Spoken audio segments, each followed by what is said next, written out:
I have 6 jobs currently. My primary job is as the medical director at Cedar River Clinics, which is based in Renton. I work for Planned Parenthood affiliates. I work for ICHS, which is International Community Health Services, as a community preceptor. I work at Swedish Family Medicine, Cherry Hill, as a teacher as well. I have my own private practice doing ketamine-assisted therapy, and I work in an urgent care after-hours clinic for Seattle Roots. I don't think I can even keep that straight. So a lot of different places. A lot of different places and a lot of different ways. Welcome to the Ethnomed podcast. I'm your host, Dr. Duncan Reed, a primary care physician at Harborview's International Medicine Clinic and medical director of Ethnomed. In our ongoing Provider Pulse series, we continue to highlight healthcare providers and the diverse paths they took to their current positions. We also explore how their experiences impact the care they provide today. Whether you are a medical student, medical professional, or someone who's simply interested in the stories behind medical professionals, this podcast is for you. If you're listening to this episode, you might be thinking about a career in medicine. Maybe you're taking organic chemistry right now. Maybe you're shadowing a doctor. Maybe you've already decided, I'm going to be a physician. Maybe you're still not sure. This episode is for you. Dr. Anuj Khattar works 6 jobs, which requires a tremendous work ethic and breadth of expertise. But as you'll hear, these diverse roles reflect a more complicated reality. It's what happens when an idealistic pre-med student becomes a physician and discovers that the medicine he hoped to practice and the system he's navigating aren't quite aligned. Before you think this is a warning to stay away from medicine, it's not. It's a discussion of the real challenges that providers face in medicine and how one doctor's path took him from idealism to acknowledgement of the frustrations of a broken medical system, and how he shows up for his patients each day and has created his own unique diversity of practice.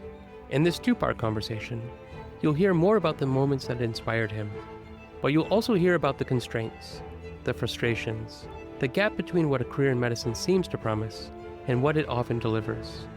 In Part 1, we follow Anuj from San Jose to Seattle, watching an idealist form. Part 2 explores what happens when that idealism meets reality.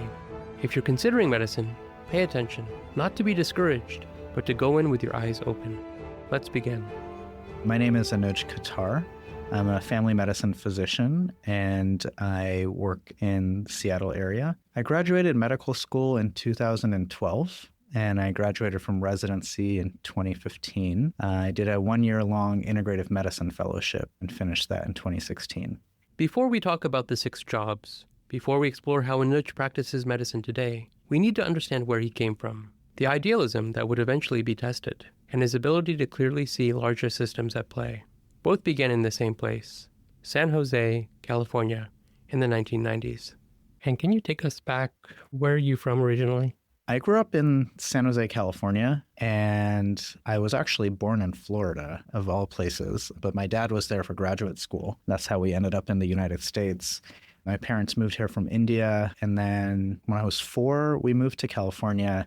But growing up in San Jose, California was quite the bubble in the United States. I feel very privileged to have been able to grow up there and very sheltered in many ways.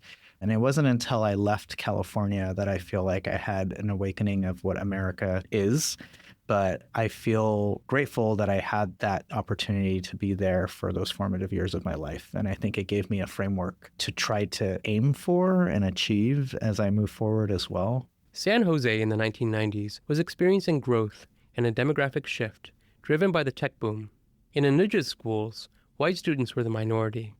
The neighborhood was Asian, Black, Hispanic, a place where diversity was normal. What aspect of the sheltering comes to mind? Mostly the diversity. I grew up in a part of California in San Jose where, honestly, white people were a minority. I think 70% of my high school was people of color, and that was a really normal thing for me growing up. Most of my friends were Asian, Black, Hispanic. I mean, I had white friends, obviously, but it wasn't a large part of my growing up. So it was a culture shock to move to Oregon for medical school and just realize how many white people actually exist in this country. And growing up, so your dad came to the U.S. for engineering? My dad was a mechanical engineer. And your mom, was she working? She got her degree in teaching as an educator, like a grade school educator in India. Unfortunately, that degree wasn't transferable. So she did go back to college when I was in grade school and finished her degree and became a teacher again, though she was teaching adults and she was doing English as a second language because that was something she struggled with during her move here and she wanted to give back in that way. And growing up, how was school? School, honestly, I don't remember much. It was normal. It was fine. I don't think it was as traumatic as many people remember grade school to be. There was always the bullying and the not bullying and the sports and the friends. I felt like a pretty routine school experience without anything particularly traumatizing for myself. Which I guess is all we can ask for. Yeah, yeah. And it was diverse, is what you already mentioned. It was so diverse. And I think I just got exposure to so many different cultural backgrounds, different foods. Like, I feel so privileged to be exposed to pho when I was so young, and other Vietnamese food and Cambodian food and Chinese and Taiwanese food and dim sum and sushi, and just even the differences in Indian cuisine. Like, India is a huge country, and having friends from all different parts of India because of family, my parents' friends, they were all from different parts of India. It's not like they were all from the same state of India. It's just when people are gathering in a different community, in a different space that isn't primarily theirs, I think any sort of affinity brings people together. So you get exposure to all sorts of different things within that microcosm as well. Growing up as a child of immigrants in San Jose gave Anuj an early education in both possibility and limitation. His father came to the United States for graduate school in engineering and built a career. The American dream working exactly as promised. But his mother had been a teacher in India, a qualified educator with training, with expertise. When the family moved to the United States, that credential meant nothing. The American system didn't recognize it, so she volunteered in schools, eventually working her way into positions as an aide. Anuj watched this. One parent whose expertise transferred seamlessly, one parent whose expertise was dismissed entirely. Your identity growing up, did you feel like you had some Indian identity? Did you have an American identity at that time? Oh gosh, identity politics are so challenging. Being a first or second generation, I never know how to identify myself in that regard because I was the first generation born in this country, but often people say we're second generation Americans. But there was always that struggle growing up of, am I Indian or am I American? And the racism still existed, even though we were growing up in a very diverse area. But I don't think any of that really stuck out to me until later. I think it was all in retrospect that I was like, oh, those things that people said to me were like racist statements or microaggressions or something else. But I do remember growing up and having this clear thought in fifth grade being like, I think I identify closer to Black people than white people in this country, but I couldn't understand why. And now, it makes sense that we are others and we will never be the dominant race in this country. But yeah, it was an interesting experience becoming aware of that growing up, but not necessarily it being the primary focus of my youth. Like, I wasn't necessarily othered because there were so many others of us, if that makes sense. And how was San Jose at that time? So this is 90s. This was the 90s and early 2000s. So San Jose was still in this kind of transition, I'm guessing. It wasn't the huge boomtown it is today. It's not. There were more orchards. I remember going for walks and runs and biking around and seeing cherry trees and apricot trees. Like, those orchards don't exist anymore. They've all become townhouses. It is interesting to go back and see how much development has happened. But in a lot of ways, San Jose is still kind of a sleepy town that it was that I grew up in, specifically the neighborhood and area I grew up in. Going back this past April, I got to run by the house that I grew up in, and there's an Indian family living there with young kids now. And I was like, oh, what a full circle moment. Like, this house has been passed on to another family that looked like mine growing up. And how were you a student in middle school, high school? Was there a lot of pressure to do well? Yeah, there was. I think that was more internally. There was an expectation for me to excel in STEM. So my dad specifically didn't feel like what we were learning in school wasn't enough. So there was always additional homework that he would assign, and additional math and science and reading. So school was generally easy for me because I was always doing more at home that was beyond what was being taught at school. And how did that work out at home? Were you willing participant in all that extra work? Sometimes you just don't have a choice. So I did what I had to do. Did you like learning or did you like school at that time? There were things I enjoyed learning. I actually really loved math when I was young, and I loved the puzzle of it, and I loved logic stuff. I didn't particularly like English or language, and I found that to be a struggle in reading comprehension and all that stuff. But I think as I got into high school, I started appreciating reading in English more. And growing up, what language was spoken at home? Yeah, that's a great question. It transitioned between my older brother and myself. When my brother was born, it was just Hindi spoken at home. And when he entered school, he was put in ESL classes. And I think my parents were worried that it would inhibit his ability to excel in school. So they transitioned to English as the primary language at home before I started grade school, which is a sad point for me, is that I never really embraced Hindi as my primary language growing up. And I regret it now, but it's never too late to learn, but it does feel much more challenging to become proficient in a language at this point in life. So I always responded to my parents in English, and they encouraged me to speak in English to them, even if they spoke in Hindi to me. I would say the home life was mixed English and Hindi. Did you feel any of that code switching when you were talking to your parents at home versus when you were talking to your friends? Absolutely, yeah. I think being an immigrant or child of immigrants in this country, all you learn how to do is code switch all the time. I don't think I said any bad words in front of my parents until 2015 when Trump was elected into his first presidency. I said the F word at the Thanksgiving table, and my mom was like, "What did you just say?" And I was like, "Oh, I forgot that I usually do not utter any bad language in front of my parents," but that has now long gone. So what were you thinking in high school? Did you have an idea of what you wanted to do when you grew up? I had no idea. All I knew is I liked science. And, that STEM background that my dad really pushed for made me enjoy science. And I found, again, the puzzle, the logic, everything around that to be really fascinating. So I did want to study science, and that's what I applied to when I applied to colleges, specifically molecular biology. And the reason I pursued that was I did an internship when I was in high school in a genetics lab, and I found it to be really interesting. And I was like, how can we learn from this? How can we study this microscopic level and how it's changing expression of things? And I was just really fascinated by the idea of doing research. That's what I wanted to pursue in college. And I always thought I was going to become a PhD like my dad was. Granted, he was in engineering. And it was only during college that I realized I missed talking to people when I was working in labs all the time. And I was like, oh, I don't think I can do this forever. It's a very isolating career. And I need to be in a job where I get to speak with and interact with people regularly. Anuj went to college at UCLA and was majoring in molecular, cell, and developmental biology. He enjoyed the coursework, but remembers receiving a low grade in a general biology course, and his first thought was about disappointing his parents. I found the classes to be very fascinating. It was exactly what I wanted to be learning in college. It was challenging in a lot of ways, but I think it was helping me understand and unlock human biology and physiology in a really cool way. So I loved all my classes. Actually, the only class that I disliked was the general biology class. That was my first C in life. I got my first C in college. No regrets. Like, it just wasn't interesting to me.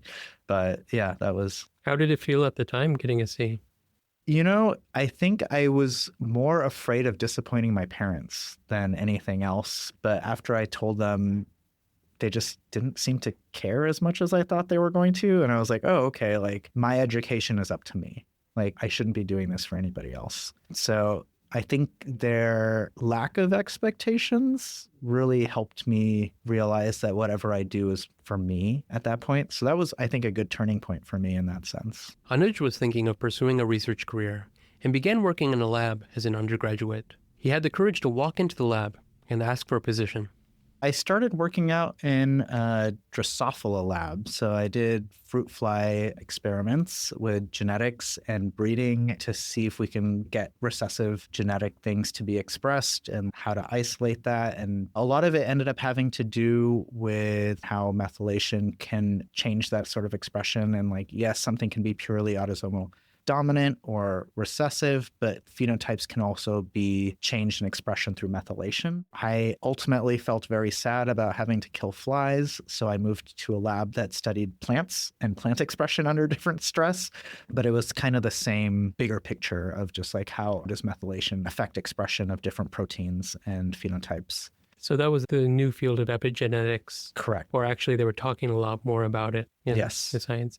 Just for young people who are in undergrad, how did you find those research opportunities? I think a lot of it depends on what institution you're at. I can only speak to being at a large institution like UCLA, and I just walked into different labs and asked to speak with the PI. And I think you kind of have to be bold to create some space.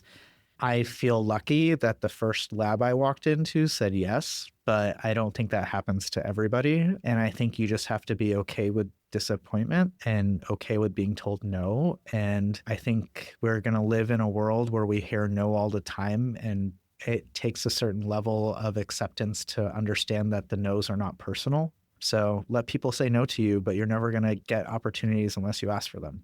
So I think it's important to ask. So just showing up would be the advice, just going and asking, did you know anything about that lab? No. just walked in. You walked in, wow. So we had a counselor dedicated to our department. And I remember meeting with my counselor and saying like, hey, these are things I'm interested in. Do you have any recommendations or thoughts for me? And they're like, you should consider doing some research. And the nice thing about my department is it was located specifically in one building. So there were only 5 or 6 different labs that were doing this kind of research. So I didn't have a ton of opportunities to have to sift through. So I will say it wasn't like I was dipping my hand into a deep pool. Yeah.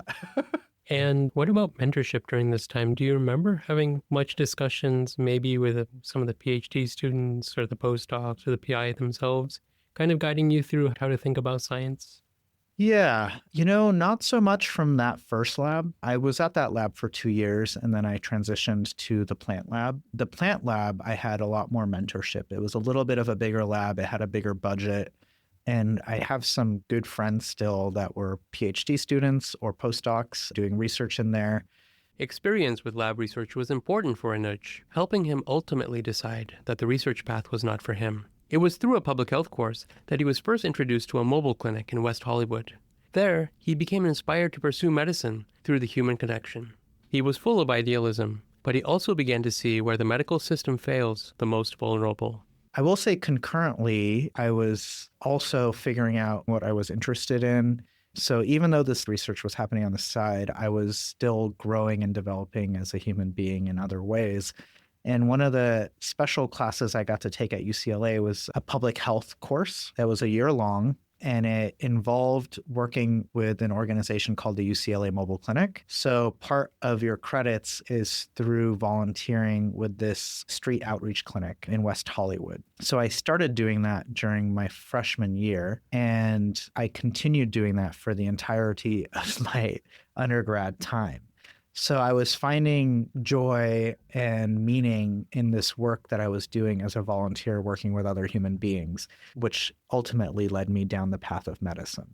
And even talking to some of the undergrads right now, I just am realizing how much is on people's plates. Mm-hmm. But I think what you're pointing out is it's so important to have been pursuing these different things because they were developing different facets. Totally. I think one of the beautiful things about undergrad is you have all these interesting opportunities to explore who you are, what you want, and what's out in the world, like in a way that you don't get when you're in high school.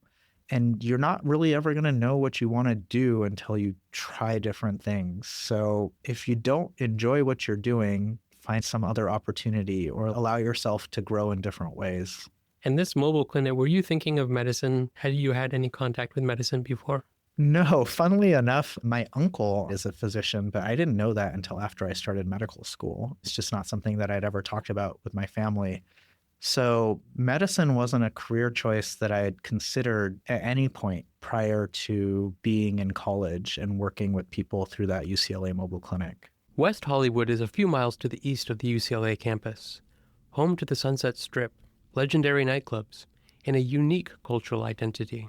And what was the experience like? Can you paint a picture? Yeah, so every Wednesday evening, we would set up a truck that was outfitted with a pharmacy, and we also created these pop-up exam rooms with tarps, and we had basically everything that you would need to have a primary care office: ophthalmoscopes, otoscopes, sphygmomanometers to do blood pressures, all the things that you need to do basic healthcare.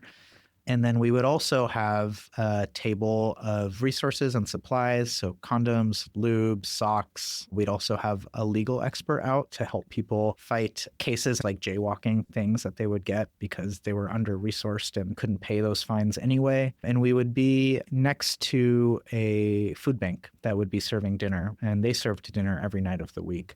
And we would just say like, hey, if you want to be seen by the doctor today, sign up. And we'd see somewhere between 10 to 20 people a night. And as an undergrad, we were there kind of to shepherd patients through the process and keep them company. So they'd have somebody to be a point person if they needed to have some advocacy done. So we were like navigators of that process as undergrads because we can't necessarily make medical decisions. And, we're not allowed to dispense medications. But we worked closely with the residents and physicians from the UCLA Family Medicine Department. And we worked closely with the pharmacists that would be there to make sure that meds were being dispensed appropriately. And ultimately, I ended up being one of the undergrad coordinators of this organization to train other undergrads that were doing this work and making sure that the logistics of the organization ran well. And it was a really cool experience for me. And I feel like I learned a lot. And it made me realize that I want to be an advocate for my patients and I want to have a voice for them when they don't have a voice. And that's what made me want to pursue medicine. You stuck with that for 4 years? I stuck with that for, the entirety of my undergrad. And what was it particularly about that experience that made you continue to devote so much time to it? I think just the connections that I developed with the patients. I mean, I call them patients now, but back then they were just clients for me. But it exposed me to a world that I'd never been exposed to before. I think homelessness and poverty for me growing up were not something that had touched my life, particularly personally. There was a one or two people in San Jose that I would see that would be homeless and I would ask my parents about them, but we never really interacted with them. And I think it's easy to dehumanize a person that's on a street and not know anything about their life or what they've been through or what kind of support they need. And I think being given the opportunity to so deeply connect to some of these folks was really meaningful. And I befriended some of them and we were able to get some people off the street into adult family homes. And I would visit them in their adult family homes. We'd have ceremonies for people when they die. Like it just felt like a very humane, respectful thing to do for the people we were caring for. And I think it helped me realize how much human connection mattered to me. I imagine that the other people that you're working with probably had a very similar ethos as well. Totally. I mean, so many of my colleagues from that time have gone into medicine or social work or law or other fields that support people in different ways. I think a lot of people who pursued that class during undergrad went into social service careers in some way. It's incredible to think that that program had such an enduring impact across people. Yeah, totally. But this mobile clinic, you point to that and said that experience is really what was pushing you towards medicine. Yeah. When you were thinking about medicine, did you have any mentorship from any of these doctors or residents that you kind of talk to and ask, what am I getting myself into? Because I have an idealized version of street medicine. Did anyone sit down and talk to you? And did you have a forum where you could ask all these things? Or did you just feel like, okay, I'm going to go for this? Some of my closer mentors and the people that I'd built relationships with were not physicians, actually. I had a mentor that was a master of public health, and I had some research mentors that I was very close with. And I talked to them about those things, and they were like, oh, yeah, it sounds like research is not the path you want to take. You should consider going into medicine. But surprisingly enough, I never really had mentorship going into medical school. It wasn't until I was in medical school that I had physician mentorship. But it sounds like these other mentors were very formative for you, and they were open to the idea that you're going to go into a different field. Yeah. I think a good mentor isn't attached to the outcomes of your life in the sense that they don't necessarily need you to fulfill their own ego, if that makes sense. I think, yes, they're attached to the outcomes of your life because they want you to succeed and be happy, but they don't necessarily need you to follow in their footsteps. So Anuj applied to medical school. He had the grades, the research experience, the MCAT scores. He also had something else, clear motivation. He knew why he wanted medicine from his experience at the mobile clinic. He was hoping to stay at UCLA for medical school, but ultimately ended up at OHSU in Portland. So you were thinking UCLA medicine, and you ended up where? I ended up at OHSU in Portland, Oregon. And had you been to Oregon before? Only for the interview. And oh boy, I remember that specifically because it was November that I flew up for the interview, and it was a hot sunny day in LA. So I was in my shorts and a t-shirt on the flight, and I landed in Portland, and it was the first day of snow. And I was like, what? I need to learn to start looking at the weather report. And I had to go buy a sweater and some pants. That was funny experience. And actually, one of the reasons I interviewed at OHSU is one of my colleagues from the mobile clinic, who was a year ahead of me, was in medical school as a first year at OHSU. So I knew somebody that had gone there from the mobile clinic.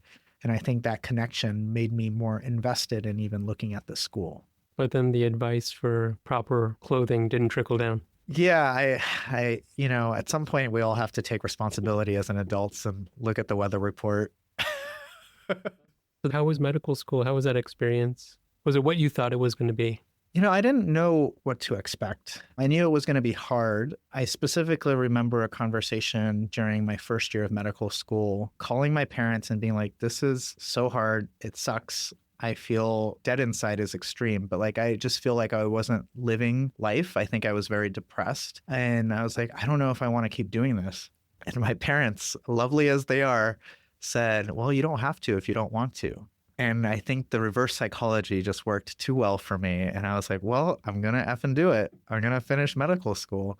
I signed up for this. I actually want to do it. I'm going to do it. But the first 2 years were rough. I think medical education has changed a lot. I don't think the system is the same or the structure is the same.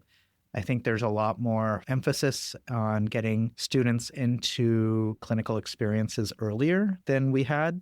I think we had 1.5 day a week of clinic during our first and second year of medical school. But it was so much didactic bookwork, tests. It just felt like this endless slog that was rough to get through.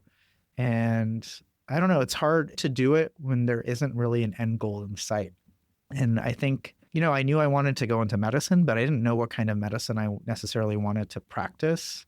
So that was also really challenging for me because I was like, what am I doing? Why am I doing this? Why am I taking these tests every 2 weeks? Yeah, so it was a hard couple years. But then the interesting thing is I know a lot of people that went to medical school with you, and the thing that you're known for is bringing all sorts of people together. Mm-hmm. And you would have a lot of dinners, a lot of things. If you were depressed and all this, where did you find the energy to do those sorts of things? Well, I think the only thing that keeps people moving forward is community and staying together. And I think you have to create your own sparks of joy in places that feel really challenging. And I imagined if I was suffering that much, other people in my class were probably as well. And if somebody didn't take the initiative to gather, then I need to take the initiative to gather. And that's something that you've continued. I think so. If you are a pre-medical student listening to this and thinking, that sounds terrible. Yes, the first 2 years of medical school can be a grind. Classroom learning, memorization, exams, limited patient contact. But then, third year, clinical rotations, time in the hospital, direct patient contact. And for Anuj, it was redemption. So first 2 years, it's all didactics, and then you go on to the wards. How was that? Yeah. Well, so the first year of my medical school, I got paired with a family medicine physician out in Hillsborough at this FQHC called Virginia Garcia. And I think that was my first true mentor in medicine.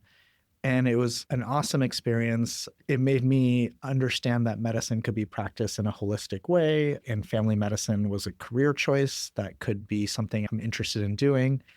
Flash forward, I was able to organize my third year family medicine clinical with this person. So I was able to go back in a more regular fashion. But clinicals were really exciting. I loved clinicals. I felt like redemption after the first 2 years of the didactic book work, and it felt like we were finally getting to apply what we had learned. And I think I loved every single rotation during my third year, which is rare, but I also had the privilege of doing half of my third year of rotations in more rural areas. There weren't residents at a lot of the clinical sites that I worked at, so I got to do a lot more as a medical student. On my surgery rotation, I got to first assist for almost every case. And it almost made me go into general surgery because it was so fun. And, in retrospect, I'm like, wow, they really respected and trusted me to let me do some of the things that they let me do as a medical student. Maybe that's also just a reflection of the trust I was able to provide to them in how I cared for the patients I was caring for. But yeah, it was awesome. I don't think there was a rotation that I disliked during my clinicals. It sounds like it's as good as it can be. For that. That's all you can ask for, right? That's all you can ask for. I mean, the hours were challenging. It's not fun to be sleep deprived. At that point, we didn't have any work hour restrictions. So on internal medicine, we were still doing 30-hour shifts. So there were still things to gripe about. And I think there were still life events that I missed. The clinical years of medical school gave Anuj what the first 2 years couldn't: actual patients, actual medicine, different possibilities for specialization. Anuj saw clearly the medicine he'd hoped for actually existed. You could practice with your values. You could serve excluded communities. You could do work that aligned with why you went into medicine in the first place. He'd found his work. He'd found his mentor. And that belief, that vision of what medicine could be, would be tested. Thank you for listening to this episode of the EthnoMed podcast. This is Dr. Duncan Reed. If you enjoyed this episode, please share it with a friend. See you next time for part 2 of our interview with Dr. Anuj Khattar.